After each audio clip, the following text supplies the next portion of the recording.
तो तुम ही निराकार से साकार होके ब्रह्मा होके आया है। फिर अहंकार करता है मैंने सृष्टि उत्पन्न किया।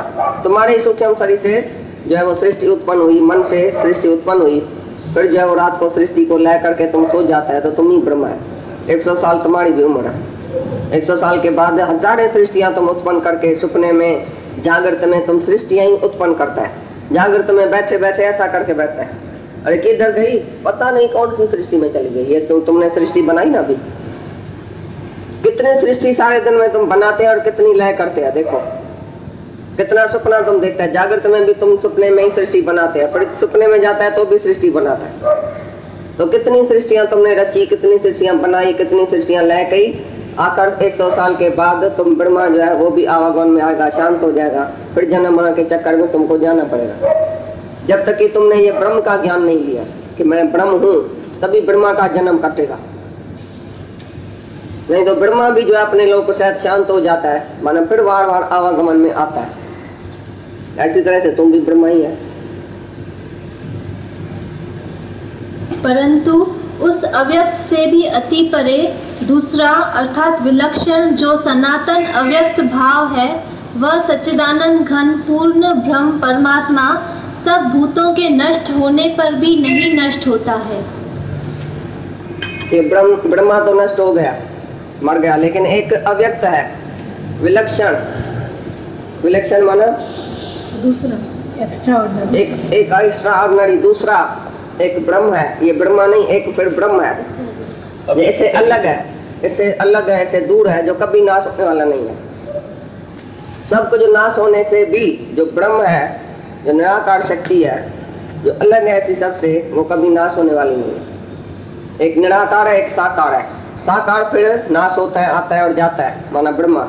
और निराकार जो शक्ति है, ब्रह्म है, वो कभी नाश नहीं होने वाला है। चाहे सारी दुनिया नाश हो जाए, चाहे सारी सृष्टि की प्रलय हो जाए, लेकिन ब्रह्म की प्रलय नहीं होती है। ब्रह्म नाश नहीं होता है, वो ब्रह्म अलग शक्ति है, उसी को कोई भी शक्ति नाश नहीं कर सकती है।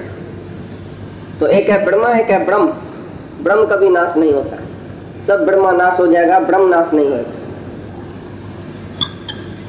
और जो वह अव्यक्त अक्षर ऐसे कहा गया है, उसी अक्षर नामक अव्यक्त भाव को परम गति कहते हैं, तथा जिस सनातन अव्यक्त भाव को प्राप्त होकर मनुष्य पीछे नहीं आते हैं, वह मेरा परम धाम है। जो अव्यक्त है माना निराकार, व्यक्ति माना शरीर, अव्यक्त माना निराकार जो शक्ति है, उसी को ही परम पद कहते हैं। जो ब्रह्म में लीन होता है, फिर आवागमन में नहीं आता है, वापस फिर जन्म मरण में नहीं आता है। जो ब्रह्म में लीन होता है, वो जो अव्यक्त है, जो पहला पहला निराकार शक्ति है, उसी में जो अपने को गंवाएगा, जो अपने को जानेगा कि मैं ब्रह्म हूँ, वही ब्रह्म हूँ, तभी वो नहीं मरेगा। सब मर जाएगा लेकिन ब्रह्म नहीं मरेगा। और उसी को पाके ये परम पद को हासिल होता है, उसी को ही परम पद बोलते हैं। जो निराकार है, निराकार शक्ति है, वही परम गति है, वही परम धाम है, वही परम गति हो गई उसी की। फिर वो आवागमन में नहीं आएगा, जो ब्रह्म में टिके। बाकी ब्रह्मा जो है वो सब आएगा जाएगा, क्योंकि ब्रह्मा त्रिगुणी मई माया के वश में है। हो मैं करता है सारा दिन, मैं हूँ, मैंने सृष्टि पैदा की। जैसे तुम भी मैं करके मर जाता है। जब भी तुमको ज्ञान मिलेगा कि मैं ब्रह्म हूँ, तो ब्रह्म कभी नहीं मरता है।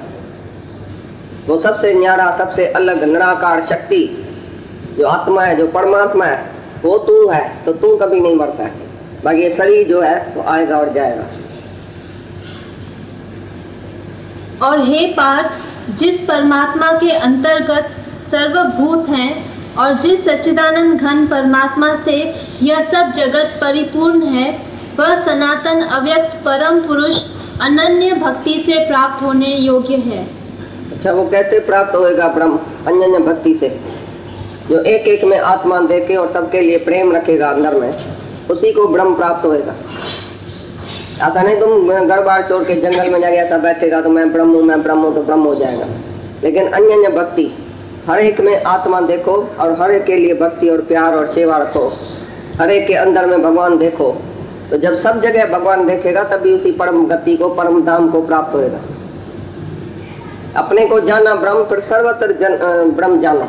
एक एक में अन्य भक्ति, एक एक में आत्मा करके देखो, तभी तुमको पर ब्रह्म परमात्मा हासिल होएगा, तभी तुम ब्रह्म में टिकेगा। और वही ब्रह्म जब वो फिर जन्म मरण में नहीं आएगा, वही परम गति है। ऐसे ब्रह्म में टिकने से जो सर्वभूत में ब्रह्म एक ही परमात्मा है, वो अन्य भक्ति से तुम देखेगा। जब सबके साथ तुम्हारा प्रेम होएगा, भक्ति, और एक एक में आत्मा देखेगा, तभी उसी ब्रह्म को प्राप्त होएगा। तभी समझो तुमने ब्रह्म का दर्शन किया। अपने को ब्रह्म करके जानना ये भी सरल है, गुरु को ब्रह्म करके जाना ये भी सरल है, पर हर एक में अन्य भक्ति, हर एक में आत्मा देख के जो भी ब्रह्मा से चीटी तक जो भी पदार्थ है, जो भी सब है, वो एक ही ब्रह्मा है, एक ही आत्मा है, एक ही ब्रह्म है। ऐसा करके देखने वाला ही ब्रह्म पद को हासिल होता है। क्योंकि वो ब्रह्म कोई एक जगह नहीं है, भाई इधर है इधर नहीं है, सर्वत्र ब्रह्म देखने वाला, अन्य भक्ति वाला, एक एक में आत्मा देख के, और सर्व के लिए जिसके अंदर प्यार है, भक्ति है, सेवा है, श्रद्धा है, तो सबको प्यार करने वाला है, एक ही भाव से कि मैं आत्मा हूँ, सर्वत्र मैं ही हूँ, ऐसा देखने वाला ही परम गति को प्राप्त होता है। अन्य भक्ति से ये ब्रह्म जो तुमको प्राप्त होएगा। बोला कि ब्रह्म का एक अक्षर है।